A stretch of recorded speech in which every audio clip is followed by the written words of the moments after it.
জনগণ নির্বাচন ও ক্ষমতার পালাবদলের জন্য গণ অভ্যুত্থানে অংশ নেয়নি, তারা ফ্যাসিবাদী সরকারের বিলোপ সাধনের জন্য অংশ নিয়েছিল। এমন মন্তব্য করেছেন শ্রম ও কর্মসংস্থান মন্ত্রণালয়ের উপদেষ্টা আসিফ মাহমুদ সজীব ভুঁইয়া। আজ মঙ্গলবার 17 সেপ্টেম্বর সকালে রাজশাহীতে জাতীয় পেশাগত স্বাস্থ্য নিরাপত্তা বিষয়ক গবেষণা এবং প্রশিক্ষণ ইনস্টিটিউটের উদ্বোধন অনুষ্ঠান শেষে সাংবাদিকদের প্রশ্নের জবাবে একথা বলেন তিনি। সাংবাদিকদের উদ্দেশ্যে উপদেষ্টা বলেন, অনেকের মুখেই শোনা যাচ্ছে ছাত্ররা রাজনৈতিক দল গঠন করতে যাচ্ছে। এই তথ্য সঠিক নয়। রাজনৈতিক দল গঠনের ব্যাপারে আমাদের কোনো অভিপ্রায় নেই। প্রত্যেকের নিজস্ব পেশা আছে। রাষ্ট্রীয় দায়িত্ব পালন শেষ হলে আমরা যার যার কাজে ফিরে যাব। উল্লেখ্য, ছাত্র জনতার গণ অভ্যুত্থানের মাধ্যমে শেখ হাসিনার পতনের পর নোবেলজয়ী অর্থনীতিবিদ ডক্টর মোহাম্মদ ইউনূসের নেতৃত্বে গঠিত অন্তর্বর্তী সরকারের দায়িত্ব গ্রহণের পর সবচেয়ে বড় চ্যালেঞ্জ ছিল আইন শৃঙ্খলা পরিস্থিতি স্বাভাবিক করা এবং রাজনৈতিক দলগুলোর সঙ্গে মত বিনিময় করে নির্বাচন নিয়ে নিজেদের অবস্থান পরিষ্কার করা। এই বিষয়ে প্রধান উপদেষ্টা মোহাম্মদ ইউনূস একাধিকবার বলেছেন, সংস্কার কার্যক্রম শেষ হওয়ার সঙ্গে সঙ্গেই নির্বাচন অনুষ্ঠানের আয়োজন করা হবে। একমাত্র ওয়ালটন এসি দিচ্ছে 1 বছরের রিপ্লেসমেন্ট গ্যারান্টি।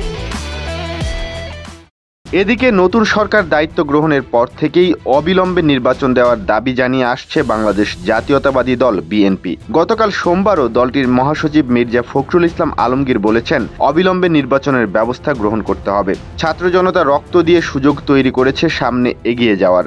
আমাদের ব্যবস্থাকে জনগণ যেভাবে চায় সেভাবে নিয়ে আসার, সেটা কি নস্যাৎ করার জন্য ইতিমধ্যে কাজ শুরু হয়েছে বলেও প্রশ্ন রেখেছেন তিনি।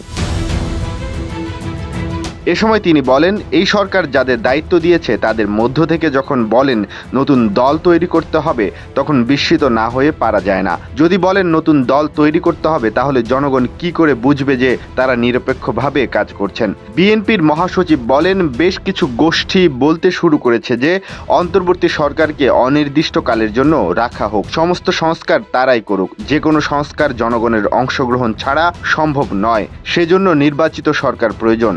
এ সময় বিএনপির মহাসচিব নির্বাচন অনুষ্ঠানের সময়সীমা নিয়ে বলেন, নির্বাচন ব্যবস্থা সংস্কারে গঠিত ডক্টর বদিউল আলম মজুমদারের নেতৃত্বাধীন কমিশনের কাজ করতে 2 মাসের বেশি সময় লাগার কথা নয়। এ সময় জুলাই গণহত্যায় শহীদ 875 জনের মধ্যে অন্তত 422 জন বিএনপির রাজনীতির সঙ্গে জড়িত বলেও দাবি করেন বিএনপির মহাসচিব মির্জা ফখরুল ইসলাম আলমগীর।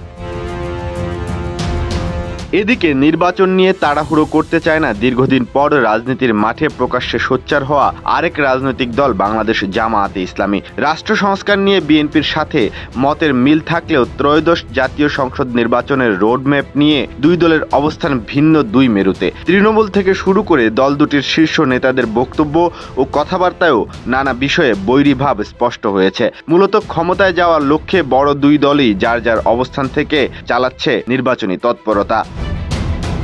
যদিও গত আগস্টের মাঝামাঝি অন্তর্বর্তীকালীন সরকারকে নির্বাচন আয়োজনের সময় দেওয়া নিয়েও বিএনপি জামাতের পরস্পর বিরোধী বক্তব্যের মধ্য দিয়ে প্রকাশ্যে আসে তাদের সম্পর্কের বৈরিতা। গত 8 আগস্ট দায়িত্ব নেয়ার পর জাতির উদ্দেশ্যে ভাষণ দেন অধ্যাপক মোহাম্মদ ইউনূস।